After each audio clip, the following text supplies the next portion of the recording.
What is going on, everybody? Welcome to Jack of All Trades, and we've got another Division 2 video getting into the build guide for the Glass Factor, as I'm calling it, a version of Refactor Gearset that I just put out the quick overview and gameplay of in Legendary. So now we're going to do a little bit of a deeper dive into the build and the choices we made and how you can build it for your own needs. This is definitely not going to be the last Refactor build I made, because I am loving it, but let's take a look at what we got going on. Alright, so here's a quick overview of what we're working with here for the Glass Factor. Now, this is a build that is very versatile. It keeps up in Legendary for sure. Skill builds are great in Legendary, but you can definitely use it in open world. You can use it for missions. Alright, now, the build type is obviously a skill damage build. We're doing a classic drone turret setup. But because of the gear set, it's also providing team heals. So heals for you and the whole squad as well. So it's a bit of a support and damage hybrid. Now, the purpose of me making this build setup was to use the Refactor gear set and to maximize our damage output. That's our big focus here with the choices we've made. And the playstyle is chill. It's a drone turret skill build. You don't need to be super aggressive with it. Skills are going to do most of the work. You just got to make sure you're keeping your stacks up and proccing your talents.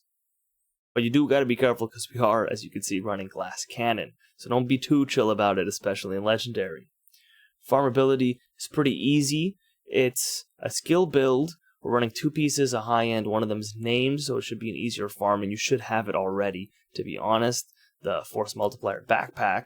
What's interesting, though, that will make the farming a little bit more difficult, but not crazy, is that Refactor actually rolls skill tier core for our pieces on the left over there, so that's mask, chest, and holster, but it rolls blue core for the backpack, gloves, and knees. Now, we are replacing the backpack with a high end that's going to come with a skill tier, and we're using Technician, so that's going to allow us to take advantage of one of those blue cores, to have one blue, but those knees or whichever other one that you farm, you're going to need to get one that comes with skill damage and then roll the core to skill tier. Alright, now in game here, let's look at all of the pieces specifically. So, Refactor, what does it do? It's providing us status effects that we're not taking advantage of because we're doing the drone turret route, but we're getting 25% skill damage. Very clear the direction that this gear set is heading in. And then this is actually one of the shorter 4-piece talent summaries. Receive repairs of 10% of the damage dealt by your skills. Your allies receive the repairs of 20% of your skills. So your teammates are actually going to get more heals from this than you are, but that 10% that you're getting is actually quite a bit. Now, looking at the chest talent of this, it's going to increase the repairs that we're getting and the team is getting. So across the board, we're getting an extra 15% of the return to sender repairs. And again, that's based on the damage that you deal. So it's an interesting trade-off here, right? We're running a damage chest. We're getting skill damage from the brand bonus, and running glass cannon, which is one of, if not the most powerful damage talents on the chest, right? We are going to be taking 50% more amp damage coming in, but that 25% is quite powerful. Now for the backpack, the talent here is, while at full armor, repairs will basically send you into bonus armor up to 80%. Now, the backpack is super cool because it kind of acts as just giving you 80% more armor as bonus armor, but it doesn't fade away. It only goes away when you take damage. And you'll see that we take advantage of that in the next build setup on Refactor that I'm going to do. It's going to be a more tanky variant where we will be using this piece. But as you can see, both of the chest and the backpack of Refactor don't add damage, and we like our damage out here, especially for Legendary, so that's why we've swapped them out. And those are pretty straightforward choices, right? Gearset is taking up all of the other 4 slots. We want our chest talent and our backpack talent to be damage oriented, and that's why it's pretty straightforward here. The first pick is going to be the force multiplier on the backpack. Now it does come with One Piece Hana skill haste, but the perfect version does 5% more skill damage than the non-perfect combined arms, so that's why we're putting this in here, and it actually works quite well because that 2-piece Hana U bonus is 10% skill damage, which is what we're running on the chest. And Wyvern actually got nerfed. I don't have a piece on me right now, but Wyvern actually got nerfed, and the one piece went down from 10% skill damage to 8% skill damage. Now, it's not that big of a difference, but if you're a min-maxer, or you're going to want to run the 2 pieces of Hana, make a lot of sense. So Combined Arms is very powerful, with 30% skill damage adding on, and we have to keep shooting every 3 seconds. Now with Glass, we talked about it briefly, we're doing 25% amplified damage, but we are taking in 50% more. Now, I typically don't run Glass. I very, very rarely run Glass Cannon. I think the only time I use it is on another skill build, because we're letting the skills do the work and we're a little more out of action. I really don't like running it, especially with all the explosions that you have to take in Legendary. But here's a setup where it makes sense, and you'll see this in the gameplay. I mentioned it there. We have a blue because we're running Technician. Okay, so it's something. But the healing that we're getting from Refactor, yeah, we do risk going down because of we're running Glass, but we will get our armor back up. So it's actually giving us quite a bit of survivability from the gear set, which is making me a lot more comfortable to run Glass Cannon. It's a similar story with Perfect Combined Arms on the backpack. It has a short activation time of 3 seconds, so we want to be constantly shooting to be able to keep this talent up all the time. Now, when you're shooting, you gotta be peeking, and if you're peeking, you're gonna be taking shots in, and they're gonna be going the other way as well.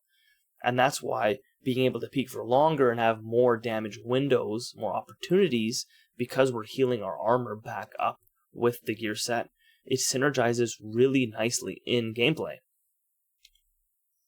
The other thing that's cool about running Glass, we were just talking about shooting. Well, Glass amplifies all of our damage that we deal. So that's not just our skills, that's also our weapon. And the capacitor is honestly putting in the work. You should already know about it. It is the go-to pick, like easily if you're running a tier 6 skill build for damage, right? But even if you're running a tier 6 build for other things, the fact that we're getting for the 7.5% weapon damage per skill tier is making this top choice for weapon damage and skill damage alike. It's going to be 60% total from those stacks that we're building up, right? So that's the capacitor. I'm choosing to definitely stick with the blue. I would not run the red. You do have the choice if you want to. If you really want to lean into damage, you could run a red instead to really buff that capacitor damage that you're going to be putting in. But I think with running Glass Cannon and the fact that we're running a healing gear set, the blue makes a lot more sense. And that's how I've set it up. So that's the synergy that's going on here in between the backpack and the chest are upping our damage by a lot, but we got to keep shooting to really take advantage of that. And then the gear set is going to be healing us up while our skills are putting in that work. And it's an interesting trade-off, like I touched on briefly, with the chest, right?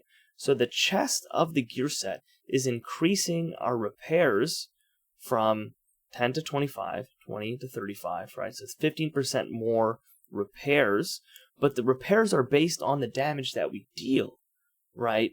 So by not running a damage talent on your chest, you're going to be doing less overall skill damage and receiving less repairs, but then you could then reboost that up by running this chest talent.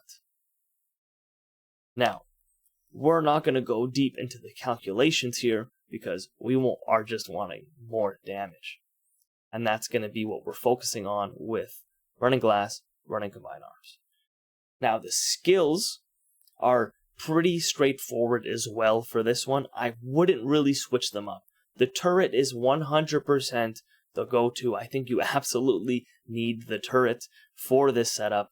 I wouldn't imagine any other pick being better. The turret puts in work for legendary gameplay, and it's always my go-to when you want a consistent high damage output skill. Especially because the gear set is not allowing us to run a second attribute. We're putting haste on all of our mods here. Okay, and our second attribute on our 2 high ends is also skill haste. So we're taking what we can get, but it's not enough to make running a cluster mine or something viable, I don't think. At least if you're going to do it, make it the secondary skill and not replacing the turret. The turret is absolutely a staple. Now that secondary skill, I am choosing to run the striker drone.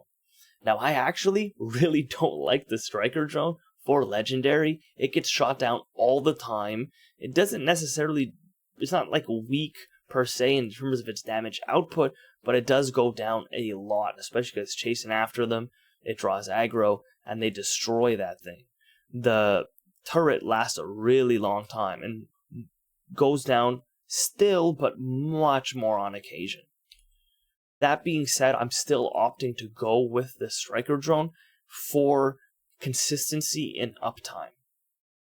Now it does go down, but while it is up, it's going to provide a lot more opportunities for us to be putting damage in, because it'll chase down certain targets.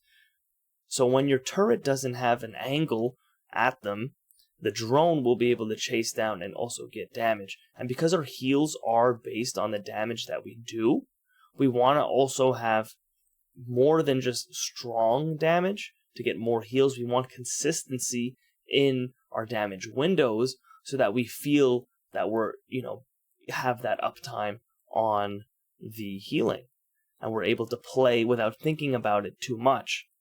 There's been times when I've been using this gear set where it feels like I'm getting too used to the healing, and then I'm not realizing that the skills I'm using, are not actually doing damage, or they're on cooldown or something like that. And then I'm like, where's my armor? Where's my armor? And then you'll down. So this is allowing us to have consistency as well as putting in high amounts of damage. Alright, y'all, now in terms of some alternate choices you could make, again, we're trying to push damage as much as possible, so I really think you need to have the high end on the chest and the backpack. In terms of exotics, the only one that sticks out would be the waveform, but that takes up a holster slot, which will mean we'll have to run one of the chest or backpack, which I don't think it's going to be enough to the waveform for us to get the damage that we're getting from combined arms and glass cannon. You could run maybe tech support. That's always a choice for you guys when you're looking at skill damage backpacks. There's always, combined arms if you want to have to shoot, but if you want something more chill, you could run tech support. Now we are putting in quite a bit of damage. We should be expecting some kills to be able to proc tech support on the backpack. As you see, I don't have one here with me because I don't like it. I always go for combined arms instead. I think it has way more consistent uptime. It has uptime that I can control by shooting, and you should be shooting anyway. You're going to be putting in a lot more damage if you're constantly shooting.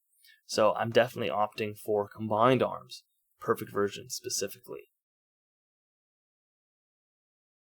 Now on the chest, of course, you could run another classic decision is kinetic momentum versus glass. Right. You could do it. We are running the drone and the turret, so these are meant to be high uptime, very lengthy duration skills, so it'll be building up those stacks and staying at max stack for a while, instead of something like a cluster mine. You throw it out and it goes on cooldown. It's pretty much never just staying up, which is what's you need for kinetic momentum. The other thing too is that kinetic momentum is not going to increase our weapon damage, which glass cannon will. So I think that, in terms of overall damage output, glass cannon is the way, and that's why I'm choosing to use it on the chest. And other than that, there's not much other choices to make. I could see potentially swapping out the striker drone for something like the cluster seeker mine, but that 26.6 second cooldown is just not fun, and then the damage is going to be inconsistent. Right when they hit, it's going to spike and you'll just get your armor up instantly, but I don't want to have to worry about that timing. I'd much rather the consistency of the striker drone. Alright, and that's the build. This is how everything's synergizing together for what I think is going to be a modern classic. I don't know why you would use a high-end skill build instead of this. If you want to push damage, that's fine. I really think this is putting in plenty of damage, and we're getting so much utility from the healing of Refactor, the gear set, and it works not just for you, but also for your whole team. The amount of yield that's in this setup is really tough to pass up on, and I think this is going to be a staple in people's build libraries, specifically this version, the damage-oriented one. Definitely check this out for yourself. It's been getting a lot of hype, and I think it's rightfully so. This is not overhyped. This is that good. Definitely check it out. Alright, y'all. This is everything I wanted to cover today. I hope you enjoyed the build video, or we went in a little more depth on the choices that we made, even though there wasn't too many variations to talk about with this one. It synergizes really well, and I'm definitely going to be keeping this in my build library. I'll see you in the next one, and we are going to be covering some more Refactor later, so stay tuned. Till then, enjoy.